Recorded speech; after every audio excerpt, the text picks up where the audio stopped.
जैन साथियों, मैं रामबदन कुमार आज नेशनल नेचुरोपैथी डे के अवसर पर हम अपनी बात आपके सामने रखने का प्रयास कर रहा हूँ।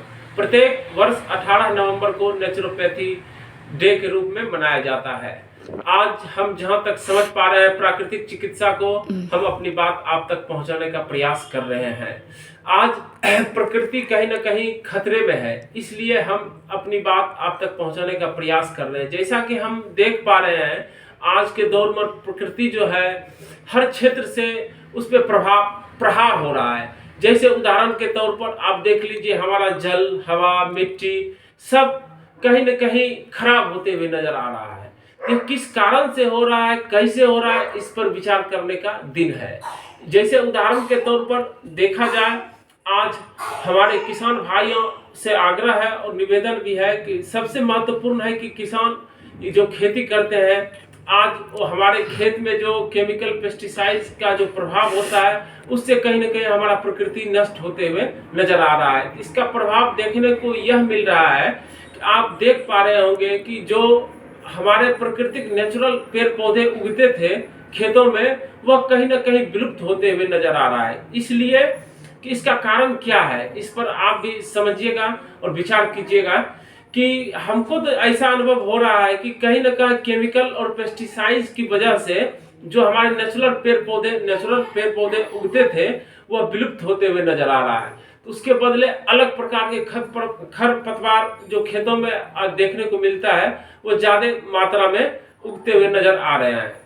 तो इसलिए आज कहीं ना कहीं जिस कारण से यदि हम खेत में केमिकल पेस्टिसाइड का उपयोग करते हैं उससे हमारा हवा भी गंदा हो रहा है और उधर जल भी गंदा हो रहा है। तो एक काम से 3 काम बर्बाद हो रहा है। कहीं ना कहीं प्रकृति को हर क्षेत्र से बचाने का प्रयास किया जाए तभी प्रकृति बच पाएगा। यदि प्रकृति बचेगा तभी सभी जीव जंतु, तभी जाके यह धरती बचा रहेगा और हम आप भी सुरक्षित इस प्रकृति का आनंद ले पाएंगे।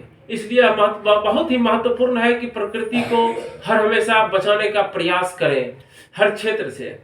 और उदाहरण के तौर पर हम यह कहना चाहते हैं कि आज जिस प्रकार से प्रकृति पर हमला हो रहा है, तो आज हम किसान भाइयों से यह एक बात जरूर कहने का प्रयास करते हैं कि आप भी कोशिश कीजिएगा कि जिंदगी में रुपया धन दौलत बहुत कमा लीजिएगा, मगर जो मेन मुद्दा है, जो आज वर्तमान स्थिति को देखते हुए भविष्य की कल्पना करते हैं किसी भी काम को करने के लिए, या कोई आगे भविष्य जो अपना समझते हैं कि किस प्रकार का होगा, उसको यदि आप बचाना चाहते हैं तो आपको वर्तमान स्थिति में आज अपनी प्रकृति को बचाना बहुत ही आवश्यक है। तो किसान भाइयों से आग्रह है कि आप अपने खेत में अपने खाने के लिए जो भी अनाज, फल, फ्रूट, सब्जियां उत्पादन करते हैं उसे बिना केमिकल, बिना पेस्टिसाइड किए हुए ऑर्गेनिक खेती करके कम से कम अपने जीवन यापन के लिए तो उपयोग में जरूर करें, ताकि हमारा प्रकृति भी बचे। और हम यह मानते हैं कि बिना केमिकल पेस्टिसाइड्स के वजह से पैदावार कम होंगे, कोई बात नहीं, अपने खाने के लिए यदि कम भी हो रहा है तो फिर धीरे धीरे वो हर साल, प्रत्येक साल ऐसे ही रेगुलाइज करते करते उसका उत्पादन बढ़ेगा, जिस प्रकार से पहले हमारे पूर्वज खेती करते थे। यह बहुत ही महत्वपूर्ण है।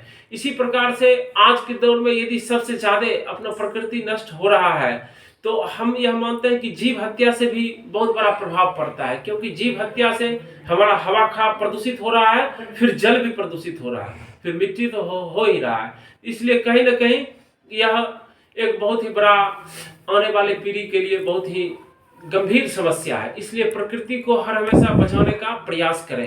अंत में मैं यह कहना चाहता हूं कि यदि प्रकृति जिंदा रहेगा तभी प्राकृतिक चिकित्सा संभव हो सकता है। जो भी हम प्राकृतिक तरीके से खान पान करते हैं, जो नेचुरल प्रोसेस से जो जिस रूप में पेड़ पौधे हमें दे रहा है उसी रूप में यदि हम उसे खाते हैं तो ज्यादा हमारे शरीर के लिए पौष्टिक आहार के रूप में माना जाता है।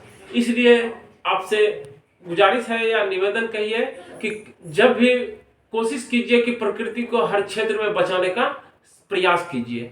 अंत में इतना ही कहना चाहता हूं कि कंधे से कंधे मिलाकर इस प्रकृति को बचाने की लड़ाई में आप जरूर भागीदार होइए, क्योंकि प्रकृति सबका है, प्रकृति जिंदा रहेगा तभी हम लोग भी सुरक्षित रह पाएंगे। आज की स्थिति को देखते हुए आने वाले पीढ़ी को, भविष्य को बचाते हुए बस अंत में यही कहना चाहता हूं कि प्रकृति को बचाने का प्रयास हम करते रहेंगे और आपको भी जहां तक मैं समझ पा रहा हूं वहां तक हम बताने का प्रयास जरूर करते रहेंगे। जय हिंद, जय भारत।